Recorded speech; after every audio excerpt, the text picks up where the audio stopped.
الحمد لله رب العالمين، والصلاة والسلام على أشرف الأنبياء والمرسلين وخاتم النبيين محمد وعلى آله وصحبه ومن تبعهم بإحسان ودعا بدعوتهم إلى يوم الدين. أما بعد فأعوذ بالله من الشيطان الرجيم. بسم الله الرحمن الرحيم. قال الله تبارك وتعالى: قل إن كنتم تحبون الله فاتبعوني يحببكم الله ويغفر لكم ذنوبكم. وقال النبي صلى الله عليه وسلم: من أحدث في أمرنا ما ليس منه فهو رد. وقال النبي صلى الله عليه وسلم: اللهم بارك لنا في رجب وشعبان وبلغنا رمضان، او كما قال علیہ الصلاۃ والسلام.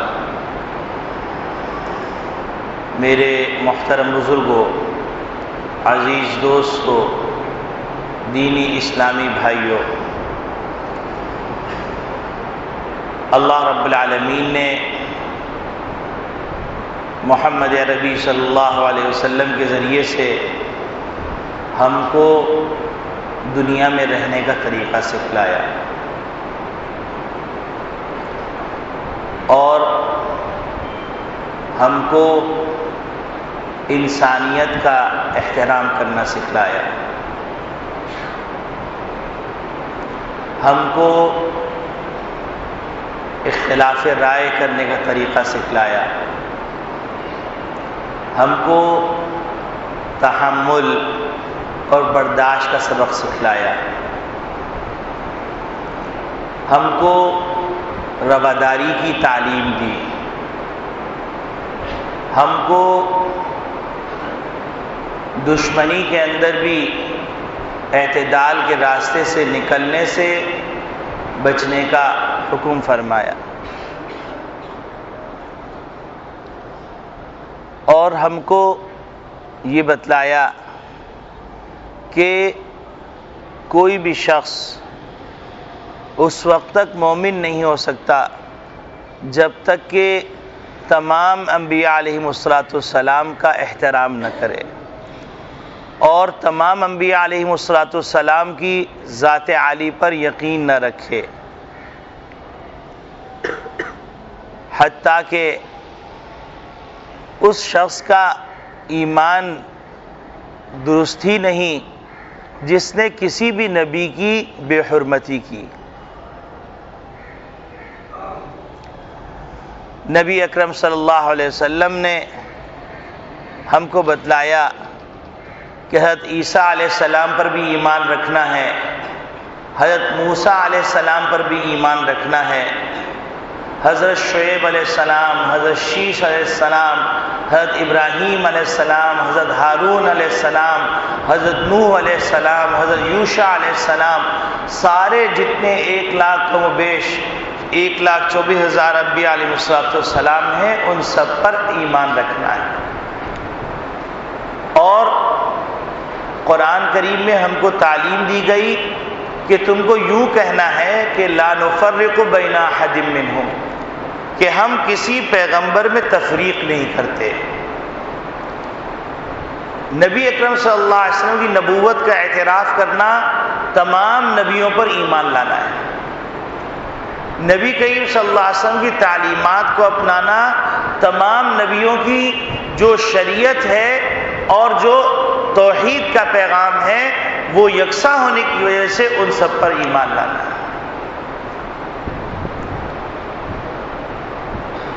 یہی وجہ ہے کہ حضرت آدم علیہ السلام کے زمانے سے حضرت عیسیٰ علیہ السلام کے زمانے تک ہر پیغمبر نے نبی اکرم صلی اللہ علیہ وسلم کی آنے کی خوشخبری سنائی اور نبی اکرم صلی اللہ علیہ وسلم پر ایمان لانے کی دعوت دی. نبی کریم صلی اللہ علیہ وسلم کے برحق ہونے کی بات بتلائی. اب اگر کوئی شخص عیسیٰ علیہ السلام کو مانتا ہے لیکن محمد عربی صلی اللہ علیہ وسلم کی شان میں گستاخی کرتا ہے تو وہ در حقیقت عیسیٰ علیہ السلام کی شان میں گستاخی کرتا ہے۔ اگر کوئی آدمی موسیٰ علیہ السلام کو مانتا ہے لیکن محمد عربی صلی اللہ علیہ وسلم کی شان میں گستاخی کرتا ہے تو در حقیقت وہ موسیٰ علیہ السلام کی شان میں گستاخی کرتا ہے۔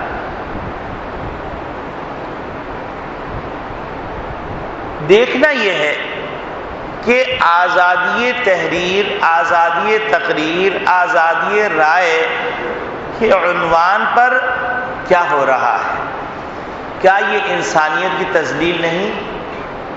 کیا یہ انسانیت اور رواداری کی تعلیم دینے والوں کا خود اپنے کاز کے مخالفت کام کرنا نہیں؟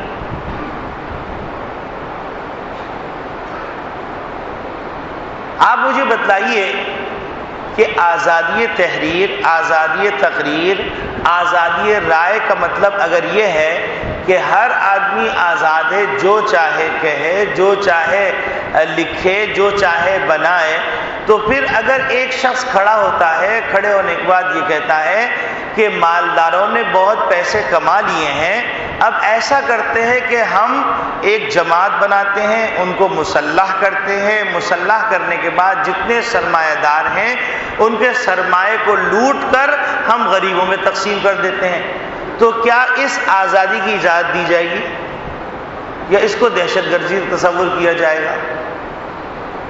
یقیناً ہر ذی شعور آدمی کہے گا یہ باولا پن ہے، یہ پاگل پن ہے، اور کہے گا کہ اس آزادی پر کوئی قید لگنی چاہیے، یہ آزادی اتنی آزاد نہیں۔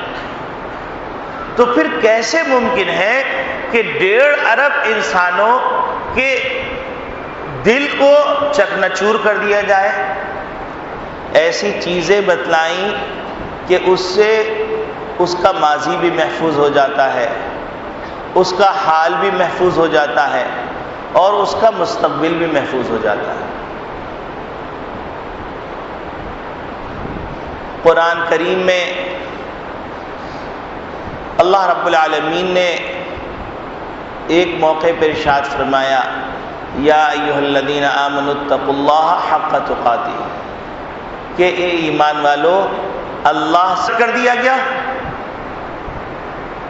تو اگر آزادی رائے کا مطلب یہ تھا تو اس لٹریچر کو بند کرنے کی ضرورت کیا تھی؟ کیونکہ اس پر انسان کی اپنی ذات پر چوٹ لگ رہی تھی، اپنے مفادات پہ چوٹ لگ رہی تھی، تو اس لیے کہا گیا کہ یہ آزادی نہیں، اس پہ پابندی لگنی چاہیے۔ کیا وجہ ہے کہ ہولوکاسٹ پہ گفتگو کرنے کی اجازت نہیں؟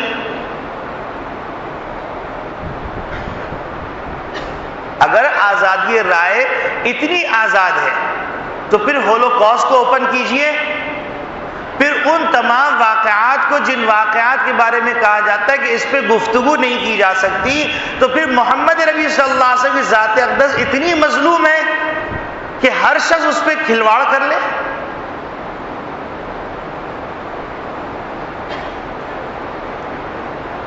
آپ مجھے بتلائیے کہ اگر ایک مسلمان داڑھی رکھے تو کہا جاتا ہے دہشت گرد ہے، اگر عورت نقاب پہن لے تو کہا جاتا ہے فنڈامنٹلسٹ ہے، اور دوسروں کی دل آزاری کر رہی ہے، اس کے منہ پہ تیزاب پھینک دیا جاتا ہے، بھری عدالت میں اس کو شوٹ کر دیا جاتا ہے، اور کہا جاتا ہے کہ یہ ہمارے کلچر کی مخالفت کر رہی، کتنوں کی دل آزاری ہو رہی۔ تو اب ہم پوچھتے ہیں کہ اگر ایک نن نے اسکارف پہن لیا تو آپ سے کہا جائے تو آپ کہتے ہیں یہ مذہبی معاملہ ہے، اس میں بولا نہ جائے۔ ایک یہودی داڑھی رکھتا ہے اور کہا جاتا ہے یہ مذہبی معاملہ ہے، اس کے بارے میں بولا نہ جائے۔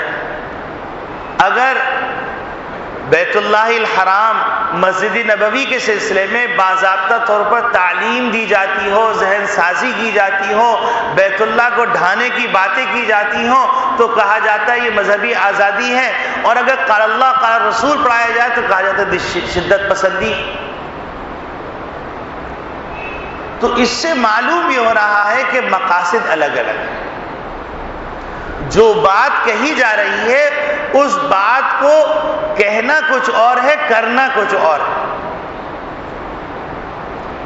تو میرے عزیز دوستو بھائیو، یہ تمام باتیں ہم سے تقاضا کر رہی ہیں، اور وہ تقاضا یہ کر رہی ہیں کہ ہم بیٹھ کر ذرا ٹھنڈے دل سے سوچیں کہ ہم محمد ربی صلی اللہ علیہ وسلم کی غلامی پہ خوش ہیں یا محمد ربی صلی اللہ علیہ وسلم کے باغیوں کی غلامی پہ خوش ہیں.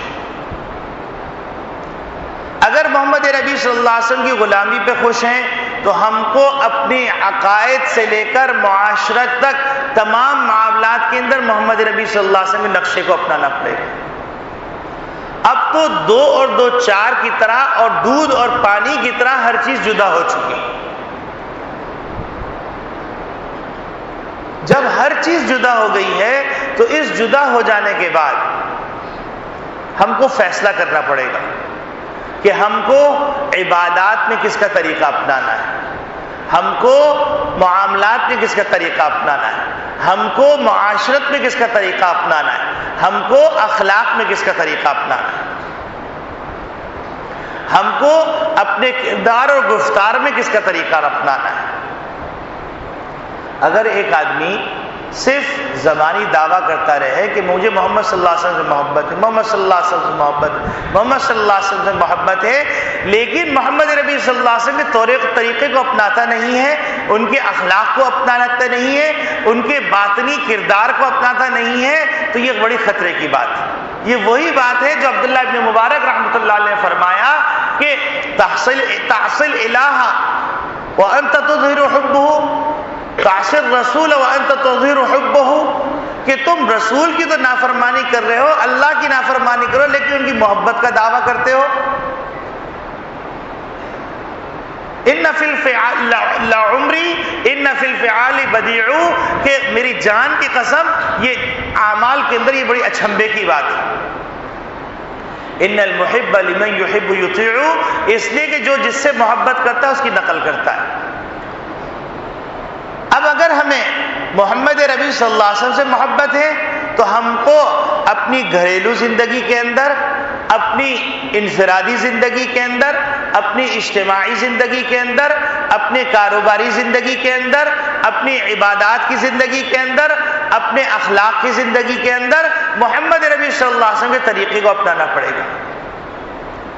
اور اگر ہم کو محمد نبی صلی اللہ علیہ وسلم سے محبت کا دعویٰ تو ہے لیکن دجالی طریقوں کو اپنا رہے ہیں، تو یہ دجال کا فتنہ اتنا خطرناک فتنہ ہے، اتنا خطرناک فتنہ ہے کہ حدیث شریف میں آتا ہے کہ اگر اس فتنے کا اظہار ہو جائے تو جو شخص کھڑا ہوا ہے تو وہ بیٹھ جائے، جھانک کے بھی نہ دیکھے، کیونکہ وہ فتنہ اس کو اپنے اندر لے لے گا.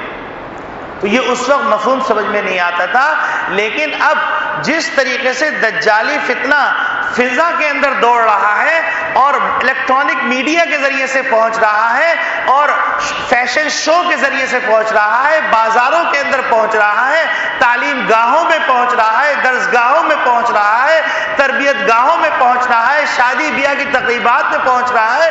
یہ ایسا فتنہ ہے کہ منٹوں کے اندر پورے انسانوں کے اسٹرکچر کو چینج کر دے رہا ہے، اس کی فکری سوچ کو بدل دے رہا ہے. اور دجالی فتنہ ایسا فتنہ ہے کہ حضرت آدم علیہ السلام سے لے کر محمد نبی صلی اللہ علیہ وسلم تک ہر پیغمبر نے پناہ مانگی ہے کہ اے اللہ میں دجال کے فتنے سے پناہ مانگتا ہوں.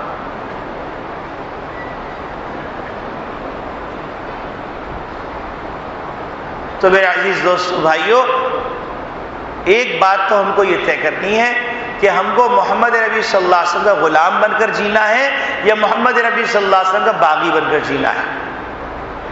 دیکھیے، محمد نبی صلی اللہ علیہ وسلم کے زمانے میں ایک شخص تھا عبداللہ بن ابی بن سلول. آپ اندازہ کیجئے پہلی صف میں بیٹھتا تھا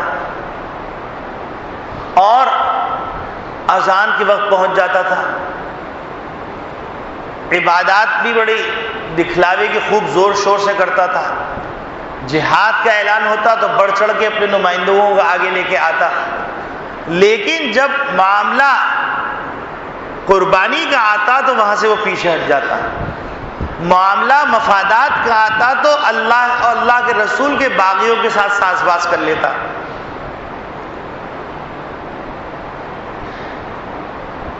اور نبی کریم صلی اللہ علیہ وسلم نے اس پر تمام چیزیں اس کے بارے میں نبی کریم صلی اللہ علیہ وسلم نے واضح کر دی تھی، اور نبی کریم صلی اللہ علیہ وسلم نے حضرت حذیفہ ابن یمان رضی اللہ تعالیٰ عنہ کو پوری تفصیل کے ساتھ نام بتلا دیے تھے کہ یہ شخص منافق ہے، یہ شخص منافق ہے، یہ شخص منافق ہے، سب کے بارے میں بتا دیا تھا۔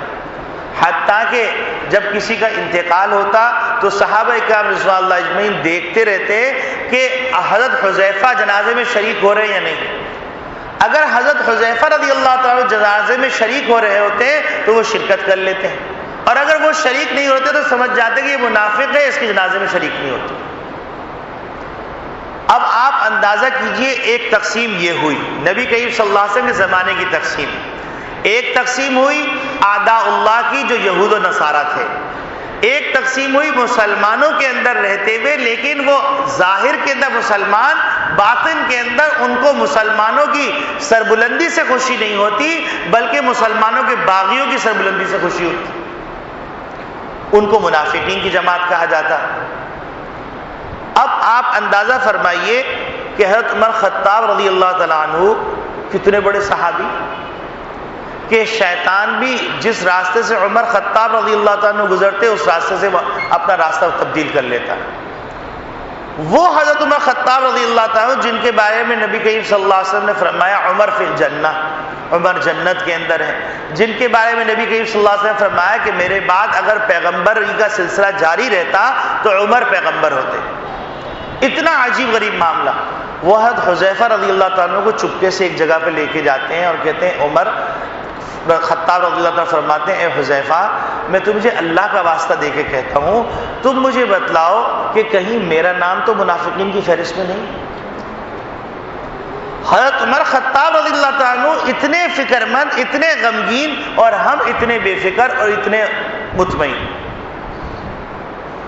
ہم سوچیں کہ کہیں ہمارا نام تو منافقین کی فہرست میں نہیں، کہ ہمارا ظاہر کچھ، باطن کچھ، ہماری بات کچھ، ہمارا عمل کچھ، ہماری نگاہ کچھ، ہمارا سخن کچھ، کہیں ہم منافقین کی جماعت میں تو نہیں چلے گئے؟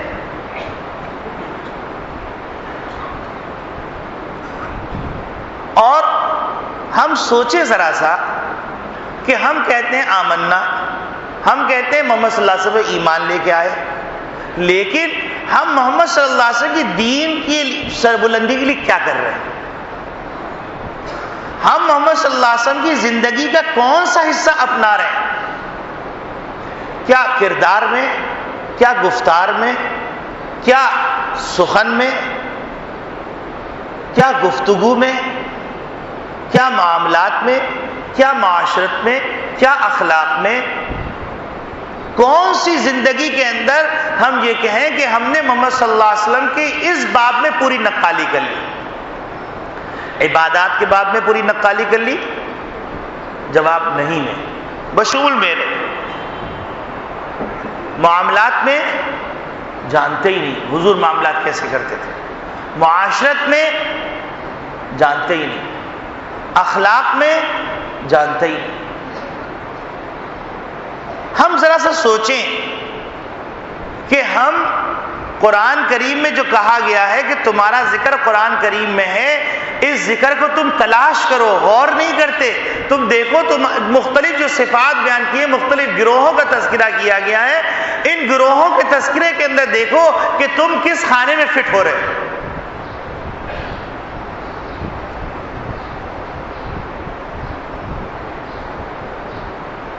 وَمِنَ النَّاسِ مَن يَعْبُدُ اللَّهَ عَلَى حَرْفٍ، کہ لوگوں میں سے ایک گروہ ایسا ہے جو ایک کنارے پہ کھڑا ہوا ہے۔ فَإِنْ أَصَابَهُ خَيْرٌ اطْمَأَنَّ بِهِ، اگر خیر پہنچتا ہے تو کہتا ہے ہاں ہم ایمان لیا ہے، ایمان میں یہ ہے، ایمان میں وہ ہے۔ وَإِنْ أَصَابَتْهُ فِتْنَةٌ انقلب عَلَى وَجْهِهِ، اور اگر کوئی آزمائش کا موقع آتا ہے تو دین کے راستے سے ہٹ جاتے ہیں، کہتے نہیں ہم وہ روشن خیال مسلمان، ہم وہ فنڈامنٹلسٹ مسلمان، خسرت دنیا والآخرہ، ذالک هو الخسران المبین، دنیا بھی گئی آخرت بھی گئی، اور یہی سب سے بڑا نقصان ہے، یہی سب سے بڑا وبال ہے۔ مولویوں سے بھی دوستی رکھتے ہیں اور مولویوں کے باغی سے بھی دوستی رکھتے ہیں۔ موقع آیا، حضرت ہم تو آپ کے خادم ہیں، خاک پائے علماء دیوبند، موقع آیا تو چھرا گھونپنے میں ہم کسی سے پیچھے نہیں۔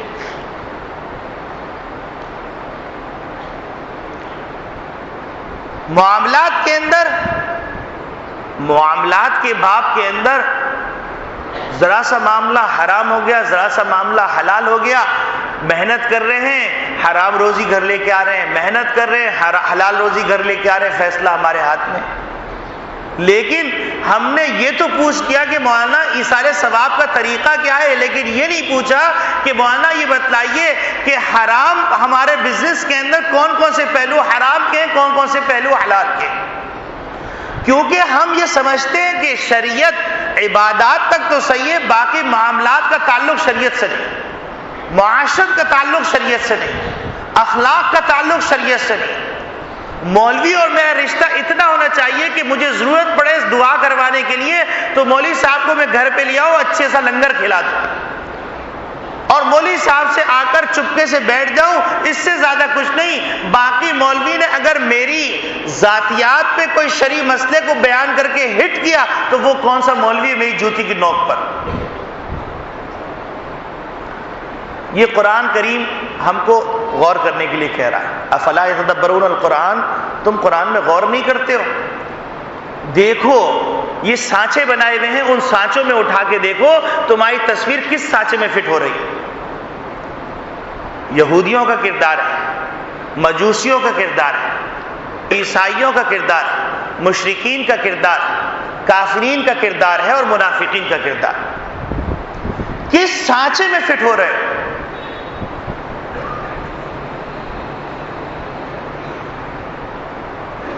ایک بات تو یہ سوچنے کی، دوسری بات یہ ہے کہ رجب کا مہینہ شروع ہوا، رجب کے مہینے کے حوالے سے رجب کی چاند کی اطلاع آئی ہے، ایسے بس چلنا شروع ہو گیا۔ رجب کا چاند دیکھتے ہی جس نے 2 رکعت نماز پڑھی اس کو اتنا ثواب، پہلی تاریخ کو رجب کی روزہ رکھ لیا تو اتنی فضیلت، پہلی 2 رکعات کے اندر اتنی دفعہ سورہ فاتحہ، اتنی دفعہ سورہ اخلاص، اتنی دفعہ سورہ کافرون پڑھ لی، اتنا ثواب۔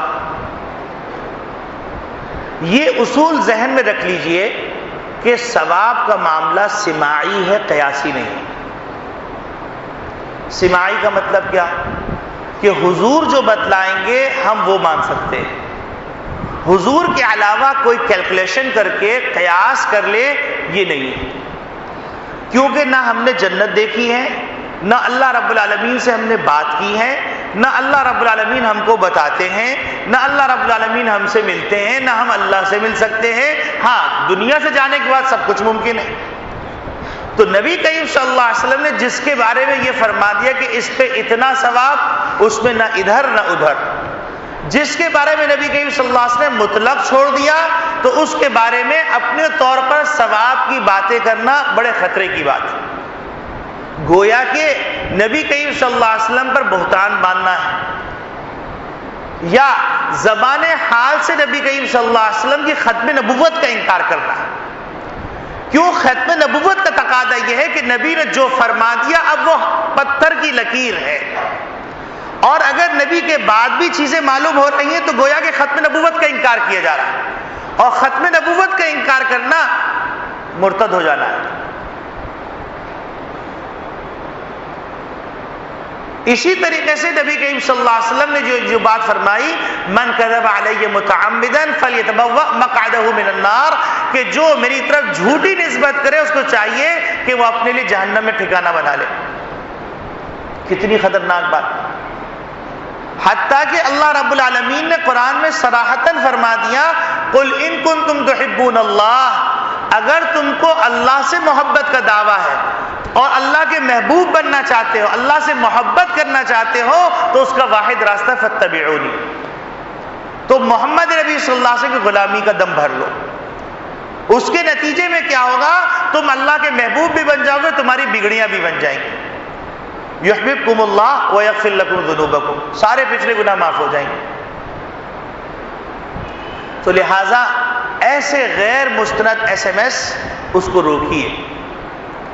حتیٰ کہ ایس ایم ایس کے اندر ایک نیا فن شروع ہو گیا ہے کہ جو اس ایس ایم ایس کو پڑھے اور پڑھنے کے بعد آگے نقل کرے اللہ اس کو اتنا ثواب دے، اور جو نقل نہ کرے اللہ کی اور اللہ کے فرشتوں کی اور تمام انسانوں کی لعنت. گویا کہ لعنت کا بھی ٹھیکہ لے لیا. ہو سکتا ہے کہ یہ ایس ایم ایس کمپنیاں پروفیشنل اپنے 1 روپیہ کمانے کے لیے اگر 18 کروڑ یہ ایس ایم ایس چلتے ہیں تو with in the second 18 crore روپے مل جاتے ہیں. تو بھیا علماء موجود ہیں، علماء سے کوئی بات ایسی منقول نہیں ہے، تو ایسے ایس ایم ایس نقل کرنا یا ایسے ایس ایم ایس کو آگے بڑھانا یہ دونوں خطرناک بات ہے. اب رجب کے مہینے کا کیا حکم ہے اور احادیث کی روشنی میں کیا بات ثابت ہے، وہ بات میں آپ کے سامنے مختصر عرض کر دیتا ہوں اور بس اس پہ عمل کر لیجئے. صحیح سند کے ساتھ نبی کریم صلی اللہ علیہ وسلم سے جو بات منقول ہے کہ آپ صلی اللہ علیہ وسلم رجب کا چاند دیکھتے تھے، رجب کا چاند دیکھنے کے بعد فرماتے اللہم بارک لنا فی رجب و شعبان وبلغنا رمضان، کہ اے اللہ ہمارے لیے رجب اور شعبان میں برکت عطا فرما اور اتنی عمر عطا فرما دیجئے کہ اے اللہ ہم کو رمضان کا مہینہ مبارک مل جائے. یہ صحیح سند کے ساتھ موجود ہے. اب جن لوگوں نے رجب کے شروع میں یہ دعا نہیں پڑھی ابھی پڑھ لیجئے، میں پڑھتا ہوں آہستہ آہستہ آپ دہرا لیجئے. تو رجب کے مہینے میں جو بات حضور صلی اللہ علیہ وسلم ثابت ہے بس اتنی ہے، بس اس بات پہ عمل کر لیا تو رجب کے مہینے کی فضیلت پا لی. اللہم بارک لنا فی رجب و شعبان وبلغنا رمضان. اب الحمدللہ ہم نے حضور صلی اللہ علیہ وسلم کی رجب کے مہینے میں صحیح سند کے ساتھ جو عمل اور سنت منقول ہے اس پہ عمل کر لیا. اور سنت پہ عمل کرنے کے حوالے سے یہ حدیث آپ کے سامنے اگر ہوگی تو آپ کو زیادہ خوشی میسر آئے گی کہ نبی کریم صلی اللہ علیہ وسلم نے فرمایا من احیا سنتی عند فساد امتی فلہ اجر 100 شہید. جس نے میری امت کے بگاڑ کے زمانے میں ایک سنت زندہ کی تو اس کو 100 شہیدوں کا ثواب دیا جائے گا. تو آپ اندازہ فرما لیجئے کہ ہم ایک ایک سنت حضور کی لیتے جائیں، اس پہ عمل کرتے جائیں. مسواک کی سنت ہے، سرمے کی سنت ہے، خوشبو کی سنت ہے، اور تلاوت کی سنت ہے، دعاؤں کی سنت ہے. ان سنتوں کو ڈھونڈتے جائیں، عمل کرتے جائیں تو اللہ رب العالمین قدم قدم پر ہم کو نیکیاں دیتے رہیں گے. دوسری بات رجب کے مہینے میں جو منقول ہے اور لوگ بہت زور و شور سے کہتے ہیں وہ یہ کہتے ہیں کہ رجب کے مہینے میں روزہ رکھنا چاہیے. 27 رجب کو معراج ہے اور اس کے معراج کی فضیلت بیان کرتے ہیں شب قدر سے زیادہ ہے، اور یہ بیان کرتے ہیں کہ 27 رجب کو روزہ رکھنا چاہیے. اس کی فضیلت ایسی ہے جیسے عرفہ کے روزے کی فضیلت، جس طرح عاشورے کے روزے کی فضیلت یہ بیان کرتے ہیں. تو اس سلسلے میں یہ بات ذہن میں رکھیے کہ روزے کے سلسلے میں کوئی بات صحیح سند سے ثابت نہیں ہے کہ رجب کا کوئی روزہ ہے. حتیٰ کہ حضرت عمر خطاب رضی اللہ تعالیٰ عنہ کے زمانے میں خارجی فتنے اور مختلف فتنوں کی وجہ سے یونانی لوگوں نے اور یہودیوں نے کچھ دین میں قطع برید کرنے کی کوشش کی، تو حضرت عمر خطاب رضی اللہ تعالیٰ نے شدت سے اس کا مقابلہ فرمایا. اور جب ان کو اطلاع ملی کچھ لوگ رجب کا روزہ رکھنے لگے ہیں تو حضرت عمر خطاب رضی اللہ تعالیٰ گھر سے نکلتے اور نکلنے کے بعد ہر آدمی سے فرماتے کہ میرے سامنے تم روزہ افطار کرو اور مجھے تاکہ پتہ چل جائے کہ آج تم نے روزہ رکھا نہیں، تاکہ دین کی شکل نہ بگڑے. اور یہ اہتمام اگر نہ کیا جاتا، صحابہ کرام رضوان اللہ اجمعین یہ اہتمام نہ کرتے، خلفائے راشدین یہ اہتمام نہ کرتے، علماء اکرام بدعات اور خرافات کو بیان نہ کرتے، تو دین کا بھی وہی حال ہو جاتا جو تورات اور زبور کا حال ہوا.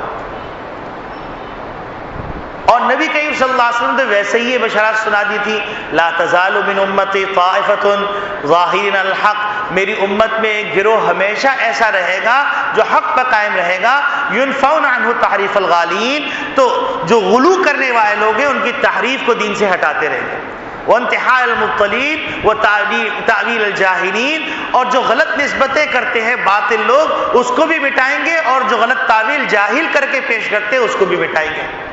تو ایک گروہ قیامت تک قائم رہے گا، یہ حضور کی بشارت ہے۔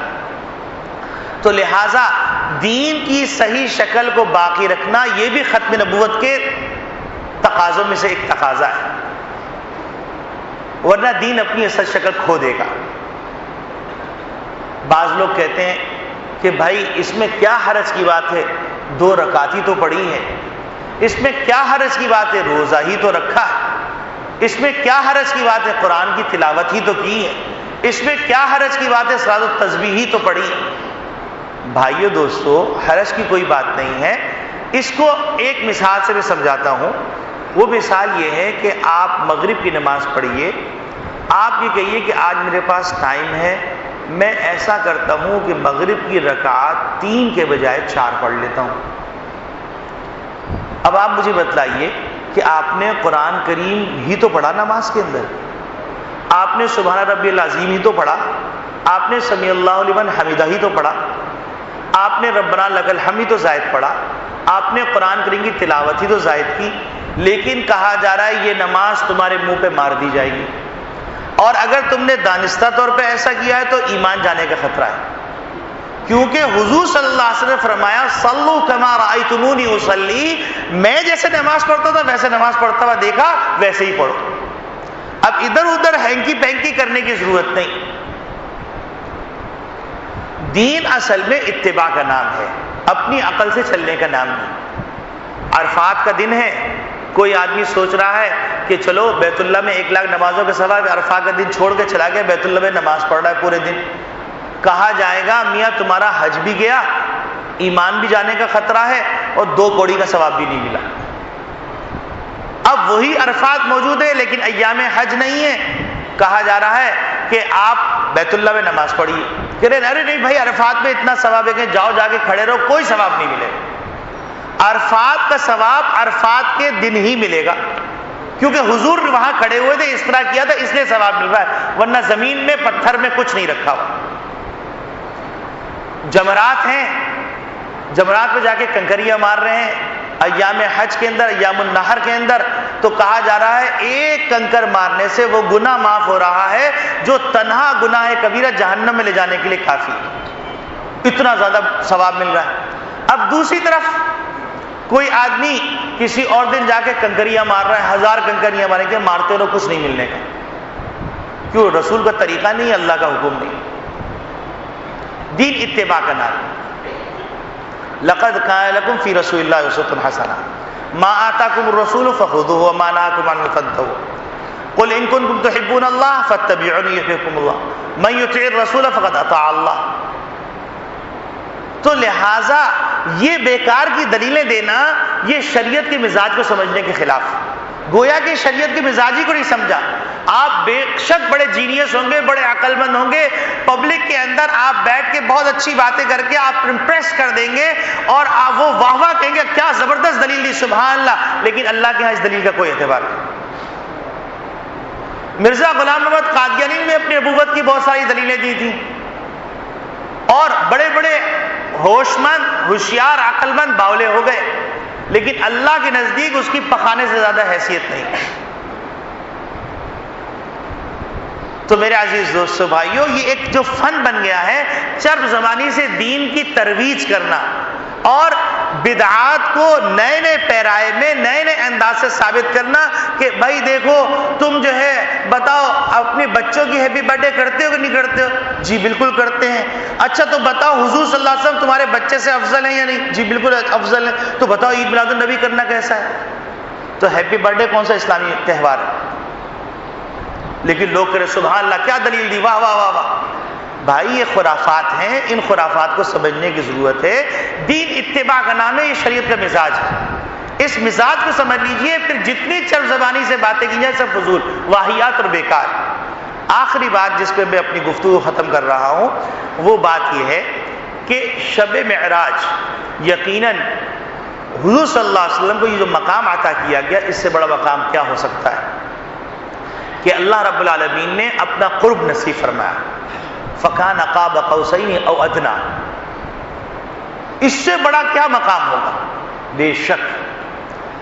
اب آپ کو میں ایک مثال سے اس بات کو سمجھاتا ہوں۔